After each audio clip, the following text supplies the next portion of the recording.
For 2 months, ADAR Abdirahman Hassan has had little rest.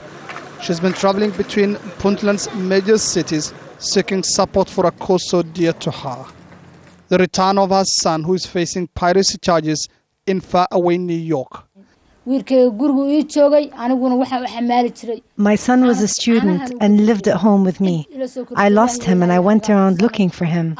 15 days after his disappearance, I discovered he was being held in New York while listening to the radio. She insists her son is underage and should be returned to her. I heard the United States respects human rights, and if that is true, it should not charge my son, who is just a child. He is only 16 years old. I appeal to President Obama to intervene and return my son to me.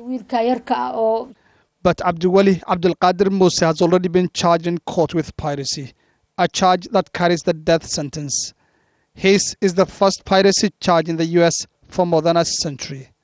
He was smiling broadly for the cameras as federal agents led him into custody to face charges of attempting to seize the US-owned Maersk Alabama merchant ship and kidnapping its captain. 3 of Abdiwali's companions were killed by US Navy snipers in the operation to rescue the kidnapped US captain, Richard Phillips. European warship conducting security operations in this area in support of United Nations Security Council Resolution 1816. If you observe any suspicious or illegal activity or require assistance, call on channel 16 out. Dozens of warships patrol Somalia's volatile seas.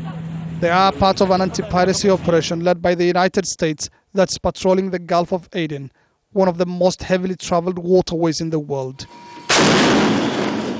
But despite all their military and judicial efforts, nothing seems to work and the pirates continue their attacks.